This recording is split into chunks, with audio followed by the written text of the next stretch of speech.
que un objectiu a la vida, no només dels joves, sinó de totes les persones, és ser feliç.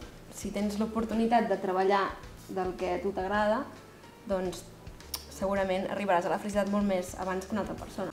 Jo somio en treballar en alguna cosa que em motivi, que m'agradi i que em doni per viure. Ara no estic treballant en una escola, però diguéssim que és mi objectiu. El meu somni és treballar en una escola rural. Doncs res, el meu somni seria treballar per una gran empresa de disseny de videojocs, que és el camp que més m'agrada. Jo tinc 17 anys encara i de moment tot el que faig m'està sortint bé.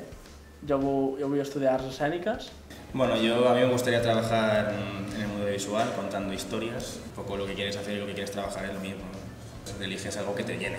Yo opino lo mismo que tú, poder trabajar de algo que me guste y poder seguir viviendo de ello. Jo treballo per mi mateix i faig el que a mi m'agrada. Seria barrejar una mica les passions, no? La docència per un cantó, Japó, que és una de les meves passions també, i la cuina. Això és el que jo vull. El que triomfa o el que ha sabut aprofitar el seu talent és aquell que ha pogut fundar una empresa. Personalment, jo no tinc cap tipus d'interès en fundar una empresa i això no vol dir que no tingui ganes d'en sortir-me'n, el que passa que no per aquesta via. Potser jo estic més interessada treballant al sector públic i no puc. Diners, formació i un treball. És que no demanem res més. Els joves d'avui en dia crec que no demanem res més. Jo vull i necessito les 3 primeres coses que he apuntat allà, que són felicitat, salut i una vida plena de projectes.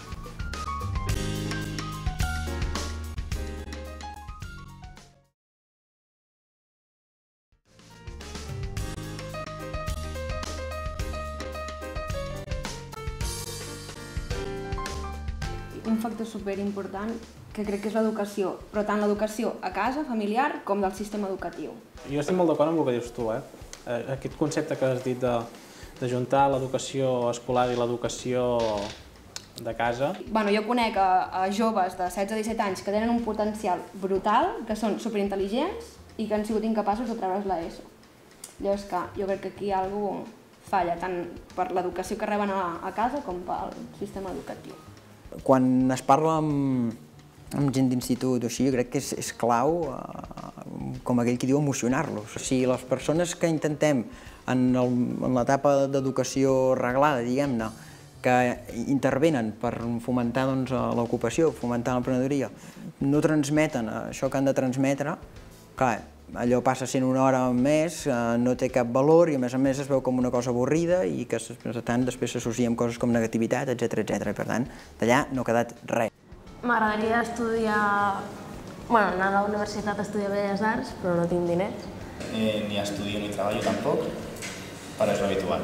Si tu vols estudiar però no tens diners, no tens possibilitats per fer-ho... El principal és abaixar els preus de les formacions. Jo estic totalment d'acord que és una sagnada el tema preus de la universitat. Entre que no puedes...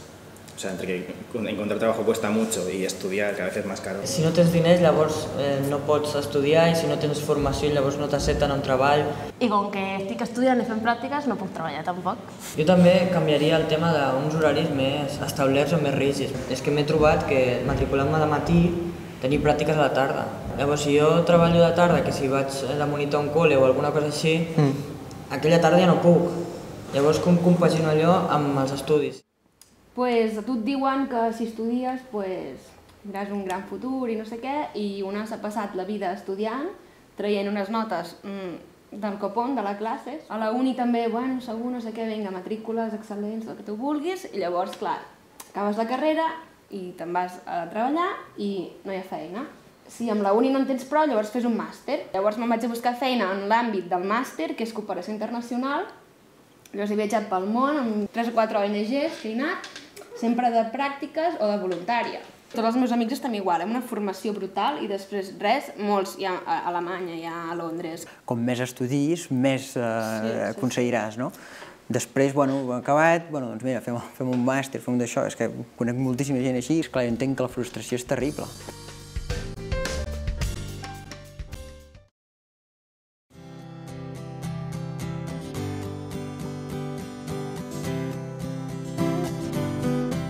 Trobar feina en aquests moments no només depèn de la teva bona voluntat, que segur que la tenim, ni depèn estrictament del nostre talent i tot això, sinó que també Jo penso que hem de ser superconscients que som persones que vivim dins d'un context i aquest context també ens influeix a nosaltres a l'hora de trobar feina. Lo que se necesita más es por parte del exterior, digamos, de lo de fuera, de lo que nos rodea, porque nosotros ya podríamos poner un poco más de nuestra parte, pero no es lo óptimo en este caso. Hombre, también es aprender a moverse, ¿no? Jo veig molta diferència entre els que l'està molt malament és l'excusa, és el motiu de, bueno, com que està molt malament no passa res, i els que està molt malament, però és que, hòstia, jo he intentat això, allò, l'altre...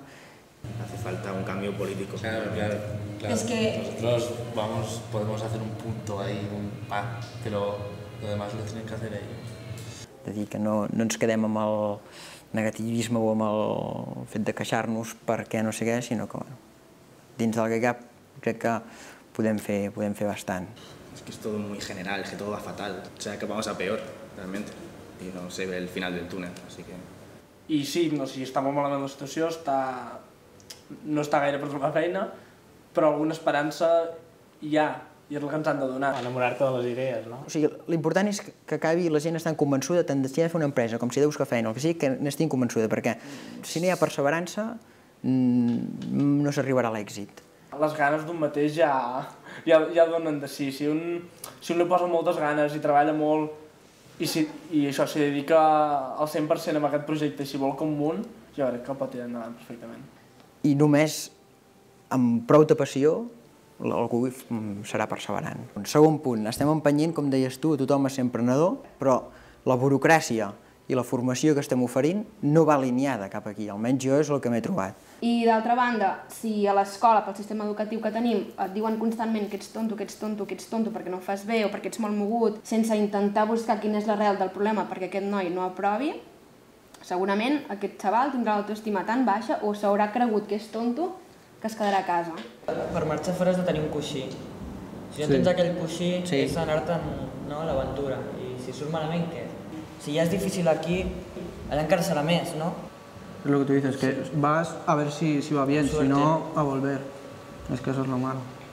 I de moment, doncs, són 17 anys, ja he creat un munt de projectes meus, propis, i tots m'estan sortint bé, tots relacionats amb el món de les arts escèniques.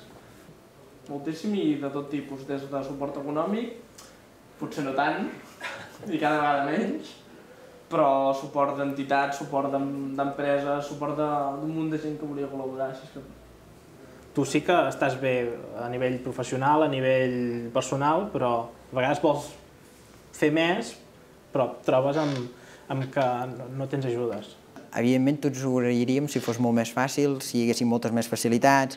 O sigui, en aquesta línia potser s'haurien de fomentar més espais de trobades juvenils, perquè potser molts joves d'Igualada no saben on anar, ni tan sols saben que existeixen ni els casals cívics, ni els centres cívics, ni res. Bueno, també aprofitar les oportunitats. Per exemple, m'agradaria fer menció que una de les grans persones que em va introduir amb la docència va ser aquí a la caserna, va començar una mica tot.